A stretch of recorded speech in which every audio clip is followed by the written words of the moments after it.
NIM 2507010108. Saya dari kelas C, semester 2, Fakultas Kesehatan Masyarakat, Prodi Kesehatan Masyarakat. Di video kali ini, saya ingin menjelaskan materi mengenai patologi sel, jaringan, dan kanker. Selamat menyaksikan. Halo semuanya, pernahkah kalian bertanya-tanya apa yang sebenarnya terjadi di dalam tubuh kita saat kita jatuh sakit? Atau mengapa sel-sel dalam tubuh kita terkadang berperilaku aneh hingga memicu penyakit seperti kanker? Hari ini kita akan mempelajari dunia mikroskopis, patologi sel, dan patologi jaringan. Kita akan membedah bagaimana sel yang sehat dapat berubah menjadi sel yang tidak terkendali. Yuk kita mulai. Apa itu patologi? Patologi adalah cabang ilmu yang mempelajari penyakit. Fokus utamanya bukan hanya pada gejala, melainkan pada perubahan struktur dan fungsi sel serta jaringan tubuh akibat suatu penyakit. Tanpa memahami bagaimana sel rusak dan bereaksi, kita tidak akan bisa memahami mengapa penyakit tersebut muncul. Semua penyakit dimulai dari tingkat sel. Ketika sel menerima tekanan atau stres yang berlebihan, seperti kekurangan oksigen, racun, atau infeksi, sel akan mengalami cedera. Ada dua jenis cedera. Yang pertama, cedera reversibel. Jika stres dihilangkan, sel bisa kembali normal. Yang kedua, irreversibel. Jika stres berlanjut, sel akan mati melalui dua proses. Yang pertama, nekrosis, atau kematian akibat cedera akut yang tidak teratur, atau apoptosis, kematian sel yang terprogram untuk membuat sel rusak. Saat sel rusak, tubuh langsung merespon dengan inflamasi atau peradangan. Ini adalah upaya tubuh untuk melokalisir agen penyebab cedera dan membersihkan jaringan mati. Gejala utamanya adalah merah, panas, bengkak, nyeri, dan penurunan fungsi. Proses ini melibatkan aliran darah yang meningkat ke area cedera dan pengerahan sel darah putih untuk menelan bakteri atau sel yang rusak. Inflamasi yang kronis atau berkepanjangan justru bisa merusak jaringan sehat di sekitarnya. Selain rusak, sel juga bisa beradaptasi untuk bertahan hidup di lingkungan yang berubah. Yang pertama, atrofi, sel menyusut. Yang kedua, hipertrofi, sel membesar. Yang ketiga, hiperplasia, jumlah sel bertambah. Yang keempat, metaplasia, perubahan satu tipe sel dewasa menjadi tipe sel lain yang lebih tahan stres, misalnya pada perokok. Namun, jika adaptasi ini lepas kendali, maka akan terjadi diplasia, yaitu pertumbuhan sel yang tidak normal dalam ukuran, bentuk, dan organisasi.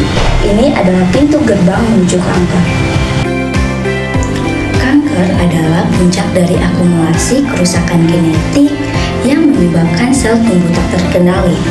Karakteristik utama kanker yang pertama, sel kanker kehilangan kendali atas pembelahan diri.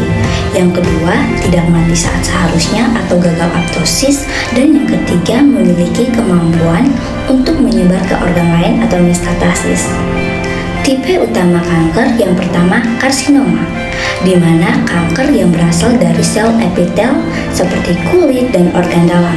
Yang kedua, sarkoma, kanker dari jaringan pendukung seperti tulang, otot, dan lemak.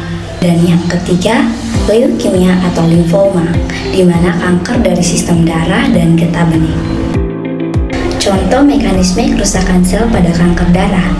Secara umum, mekanisme kerusakannya berpusat pada pabrik darah atau sumsum tulang yang terganggu akibat akumulasi sel kanker. Berikut ini adalah alur mekanismenya. Yang pertama, proliferasi abnormal atau pertumbuhan tak terkendali. Sel darah induk atau stem cell mengalami mutasi genetik yang membuat mereka kehilangan rem untuk berhenti membelah diri. Akibatnya, sumsum tulang dibanjiri oleh sel bias atau sel darah yang belum matang yang tidak berfungsi. Sel-sel ini terus membelah dengan sangat cepat dan tidak mati pada waktunya atau gagal apoptosis. Yang kedua, mekanisme desak-desakan atau infiltrasi dan supresi. Karena sumsum tulang memiliki ruang terbatas, sel-sel kanker yang abnormal dan jumlahnya yang sangat banyak ini mengusir sel-sel darah sehat. Akibatnya, sumsum tulang tidak lagi mampu memproduksi sel darah normal secara memadai. Hal ini menyebabkan yang pertama, anemia, kurangnya sel darah merah yang dapat menyebabkan lemas dan sesak napas. Yang kedua, trombositopenia, di mana kurangnya trombosit dapat menyebabkan pendarahan sulit berhenti dan mudah membaik. Yang ketiga, leukopenia atau neutropenia. Kurangnya sel darah putih normal membuat tubuh sangat rentan terhadap infeksi karena tidak ada sistem pertahanan yang bekerja.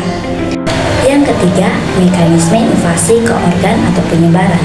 Pada tahap lanjut, sel-sel abnormal ini keluar dari sumsum tulang dan masuk ke aliran darah, lalu menetap atau infiltrasi di organ-organ vital seperti hati, limpa, kelenjar getah bening, dan bahkan sistem saraf pusat. Pembesaran organ seperti hepatomegali atau splenomegali terjadi karena sel kanker berkumpul di sana dan merusak fungsi organ tersebut. Bagaimana dokter tahu seseorang menderita kanker? Mereka mengambil sampel jaringan yang disebut biopsi. Sampel ini kemudian dilihat di bawah mikroskop oleh seorang dokter spesialis patologi anatomi. Mereka mencari tanda-tanda bahaya pada sel seperti inti sel yang membesar tidak wajar, bentuk sel yang berantakan, dan jumlah sel yang sedang membelah yang sangat tinggi. Analisis inilah yang menentukan diagnosis dan langkah pengobatan selanjutnya, apakah melalui operasi, kemoterapi, atau radiasi. Memahami patologi sel membantu kita menyadari betapa rumit dan berharganya kesehatan tubuh kita.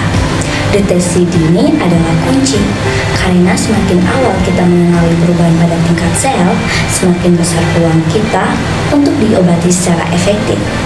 Jika kalian merasa ada perubahan fisik yang tidak wajar, jangan ragu untuk berkonsultasi dengan tenaga medis profesional. Terima kasih sudah menyimak video ini. Semoga penjelasan ini bermanfaat. Jangan lupa jaga kesehatan sel-sel kalian. Sampai jumpa.